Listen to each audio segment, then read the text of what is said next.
नमस्कार, आप देख रहे हैं गुड मॉर्निंग टीवी और मैं हूं आपके साथ अभिषेक तिवारी। मध्य प्रदेश में विधानसभा चुनाव की तैयारियां शुरू हो चुकी हैं और अब कांग्रेस ने जब नवरात्रि के पहले दिन अपने पहली सूची यानी 144 विधानसभा सीटों के लिए प्रत्याशियों की घोषणा की है, तब रीवा जिले की स्थिति क्या है, इस संभाग की स्थिति क्या है और किसे यहाँ से दावेदार बनाया गया है और क्या कुछ राजनीतिक परिदृश्य बन रहे हैं, इस पर हम विस्तार से चर्चा करेंगे। दरअसल रीवा जिले की 4 विधानसभा सीटों पर कांग्रेस ने अपने प्रत्याशी घोषित कर दिए हैं। रीवा वो जिला है जहां 2018 कांग्रेस को बुरी हार का सामना करना पड़ा था और भारतीय जनता पार्टी ने 8 की 8 विधानसभा सीटों पर अपनी जीत दर्ज कराई थी। ऐसे मौके पर ये 2023 का जो चुनाव है उस पर विंध्य क्षेत्र एक अहमियत रखता है, क्योंकि कांग्रेस पार्टी को ये लगा था 2018 के चुनावों के बाद कि अगर विंध्य हमारा साथ दे देता तो हमारी सरकार एक स्थिर सरकार मानी जाती और कभी टूटने की भी परिस्थिति नहीं आ सकती थी। लेकिन अब क्या स्थिति बनेगी, इस पर हम चर्चा करेंगे। दरअसल 4 विधानसभा सीटों पर जो प्रत्याशियों की घोषणा की गई है उसमें मऊगंज जो पहला जिला बनाया गया है, जो नया जिला बनाया गया है रीवा से, वहां से पूर्व विधायक सुखेंद्र सिंह बन्ना इस बार चुनावी मैदान पर होंगे।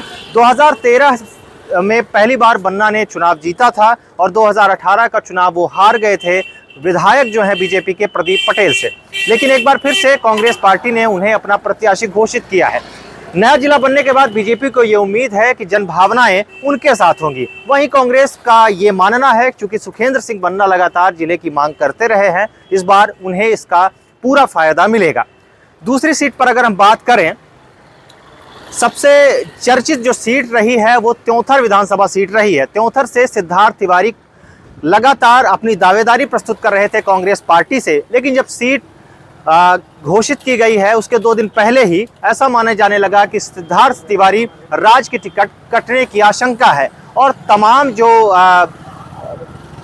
असंतुष्टि थी उनके फेसबुक चैनल पर और तमाम जो उनके समर्थक थे उनके फेसबुक पेज से दिखने लगी थी। सिद्धार्थ तिवारी की टिकट कट गई और उनकी जगह प्रत्याशी बनाए गए रमाशंकर पटेल।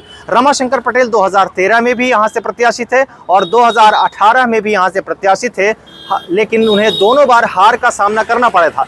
जहां 2013 में उन्हें बीजेपी के कद्दावर नेता रहे पूर्व मंत्री रमाकांत तिवारी ने चुनाव हराया था, वहीं 2018 में वो लगभग 5000 वोटों से चुनाव हारे थे मौजूदा विधायक श्यामलाल द्विवेदी से। त्योंथर जो क्षेत्र है वो जातिगत अपनी राजनीति के कारण काफ़ी प्रसिद्ध है। वहाँ जातिगत जो समीकरण है वो काफ़ी अहम माने जाते हैं। ब्राह्मण बाहुल्य क्षेत्र है और ओबीसी वर्ग का भी वहाँ अच्छा खासा दबदबा है। सिद्धार्थ तिवारी लगातार वहाँ से अपनी दावेदारी प्रस्तुत कर रहे थे क्योंकि वे पहले कभी उनके दादा और कांग्रेस के बड़े नेता विंध्य क्षेत्र की शान कहे जाने वाले पंडित श्रीनिवास तिवारी की क्षेत्र रहा है और वहां से वो विधायक बने थे। इसी चीज़ को आधार बनाते हुए सिद्धार्थ तिवारी त्योंथर पहुंचे और उन्हें लगा कि अपने बाबा की सीट पर वो कुछ बेहतर कर सकते हैं और लोगों की जनभावनाएं उनके साथ हो सकती हैं। लेकिन कांग्रेस पार्टी ने उनका टिकट काट दिया है। हालांकि उनके पिता स्वर्गीय सुंदरलाल तिवारी गुड़ विधानसभा क्षेत्र से विधायक रहे हैं, 2018 का चुनाव हार गए थे। कहा यह जाता है कि उन्हें गुड़ विधानसभा सीट ऑफर की गई थी, लेकिन उन्होंने ये कहते हुए मना कर दिया था कि मेरी पूरी तैयारी त्योंथर विधानसभा सीट से है, मैं गुड़ में कुछ अच्छा नहीं कर पाऊंगा। बाद में ये भी चर्चा हुई कि वो भारतीय जनता पार्टी के खेमे में जा सकते हैं। अब चूंकि भारतीय जनता पार्टी की भी त्योंथर विधानसभा सीट अभी होल्ड में है, तो ये कयास भी लगाए जा रहे हैं कि हो सकता है कि सिद्धार्थ तिवारी चुनाव में उतरें, या ये तो समय ही तय करेगा। अब तीसरी विधानसभा सीट पर हम चर्चा करते हैं और वो सीट है मनगवा। मनगवा रीवा जिले की एकमात्र आरक्षित सीट है और यहाँ से पंचूलाल प्रजापति विधायक हैं भारतीय जनता पार्टी के। काफ़ी अच्छा उनका राजनीतिक करियर जो है वो लंबा और अच्छा रहा है। देवतलाव से पहले वो विधायक बनते रहे हैं, पति पत्नी दोनों, और उसके बाद मनगवा विधानसभा सीट 2008 से जब आरक्षित हुई है तो लगातार वो जीतते आए हैं।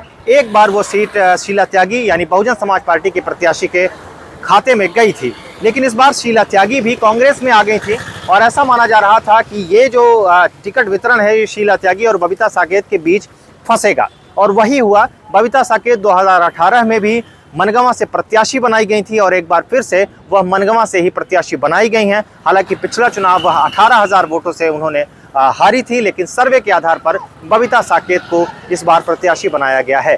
हालांकि बीजेपी ने अभी तक मनगवा से अपनी कोई प्रत्याशियों की घोषणा नहीं की है। चौथी विधानसभा सीट है गुड़, जिसकी चर्चा हम कर चुके हैं। 2018 में ये सीट बीजेपी के खाते में गई थी और वरिष्ठ विधायक, वरिष्ठ नेता नागेंद्र सिंह ने अपना कब्जा जमाया था। 2013 में ये सीट कांग्रेस के पास थी और कांग्रेस के कद्दावर नेता, पूर्व सांसद सुंदरलाल तिवारी ने चुनाव जीत लिया था और 2018 में वह तीसरे नंबर पर रहे थे, क्योंकि एक समाजवादी पार्टी से प्रत्याशी कपिध्वज सिंह ने अच्छा प्रदर्शन करते हुए दूसरा स्थान हासिल किया था और तीसरे नंबर पर कांग्रेस को ढकेल दिया था। एक बार फिर से जब कपिध्वज सिंह समाजवादी पार्टी से कांग्रेस में आए, तब कांग्रेस को ऐसा लगा कि यही एक प्रत्याशी हैं, यही एक दावेदार हैं जिनको टिकट दिया जाना चाहिए, क्योंकि इनके पिछले 2 चुनावों का अनुभव अच्छा रहा है। निर्दलीय रहते हुए कपिध्वज सिंह 25,000 वोट अर्जित करके अपनी जो छवि है उसको मजबूत बनाई थी। एक सशक्त नेता के रूप में सामने आए थे 2013 में और 2018 में उन्होंने कड़ी फाइट दी थी नागेंद्र सिंह को। अब एक बार फिर से कांग्रेस ने उन्हें अपना प्रत्याशी बनाया है। अब देखना है कि इस सीट पर वह क्या कुछ बेहतर कर पाते हैं। इसी तरह अगर हम बात दूसरे जिलों की करते हैं तो वहाँ भी, यानी सतना, सीधी और सिंगरौली में भी कांग्रेस ने प्रत्याशियों की घोषणा की है और अलग अलग लोगों को अपना प्रत्याशी बनाया है। अब हम बात करेंगे सतना जिले की। सतना जिला जो है वो कांग्रेस और बीजेपी को बराबर उसने ट्रीट किया पिछले उपचुनावों की अगर हम बात करें, और बेहतर प्रदर्शन रहा था रीवा जिले की अपेक्षा सतना में कांग्रेस का। लेकिन इस बार जब कांग्रेस ने अपनी सीटें घोषित की हैं तो बड़ी बगावत भी देखने को मिली है। नागौद के पूर्व जो प्रत्याशी रहे हैं और पूर्व विधायक रहे हैं कांग्रेस से, यादवेंद्र सिंह ने भारतीय जनता पार्टी कांग्रेस पार्टी की टिकट ना मिलने से नाराज हुए और उन्होंने कांग्रेस पर कई गंभीर आरोप लगाए हैं। उन्होंने प्रदेश अध्यक्ष और पूर्व मुख्यमंत्री कमलनाथ को घमंडी तक कह दिया है। दरअसल नागौद सीट से वो पिछला चुनाव महज 700-800 वोटों से वो चुनाव हार गए थे वहां के वरिष्ठ नेता नागेंद्र सिंह नागौद से, जिसके बाद उन्हें इस बार कांग्रेस ने उनकी टिकट काटते हुए रश्मि पटेल को अपना प्रत्याशी बनाया है। 35 वर्षीय रश्मि पटेल युवा नेत्री हैं और जनपद पंचायत सतना की उपाध्यक्ष रह चुकी हैं। इसके अलावा वो काफ़ी सक्रिय रही हैं मैदान पर, जमीन पर, और यही कारण है कि ओबीसी और महिला दोनों होने के साथ साथ रश्मि पटेल का क्षेत्र में अच्छा प्रदर्शन रहा है और यही कारण है कि सर्वे के आधार पर रश्मि पटेल को अब चुनाव मैदान पर उतारा गया है।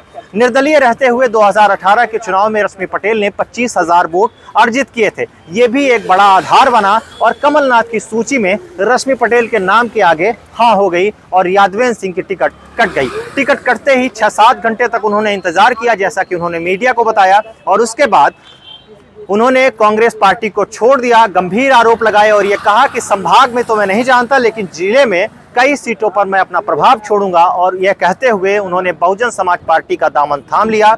माना जा रहा है कि नागौद विधानसभा सीट से यादवेंद्र सिंह एक बार फिर से प्रत्याशी बनेंगे और जो कांग्रेस के लिए चुनौती साबित हो सकते हैं। हालांकि भारतीय जनता पार्टी ने नागौद से अपना प्रत्याशी घोषित नहीं किया है। इसके अलावा रैगांव, चित्रकूट और सतना से पूर्व विधायक जो विधायक है मौजूदा कांग्रेस के, वो रिपीट हुए हैं। सतना से सिद्धार्थ कुशवाहा हैं मौजूदा विधायक, और उन्हें ही कांग्रेस पार्टी ने अपना प्रत्याशी बनाया है। और उनके सामने इस बार भारतीय जनता पार्टी के प्रत्याशी गणेश सिंह होंगे, जो पिछले 20 सालों से सतना लोकसभा क्षेत्र के सांसद रहे हैं। उनका अच्छा खासा वर्चस्व है, ओबीसी के बड़े नेता माने जाते हैं। रैगांव की बात करें तो रैगांव में कल्पना वर्मा को कांग्रेस ने अपना प्रत्याशी बनाया है और कल्पना वर्मा हाल ही में पिछले साल हुए उपचुनावों में 12,000 वोटों से चुनाव उन्होंने जीता था। दरअसल वो जो सीट है वो जुगुल किशोर बागरी, बहुत बड़े नेता वहाँ के माने जाते हैं और कई बार के विधायक, पूर्व मंत्री रह चुके हैं, उनकी रही है। उनके मृत्यु के पश्चात, उनके निधन के पश्चात ये वहाँ पर उपचुनाव हुए और उनके सामने प्रतिमा बागरी रही हैं और उन्होंने 12,000 वोटों से चुनाव उनको हरा दिया था। तो रैगांव सीट भी अब मौजूदा विधायक को मिली है।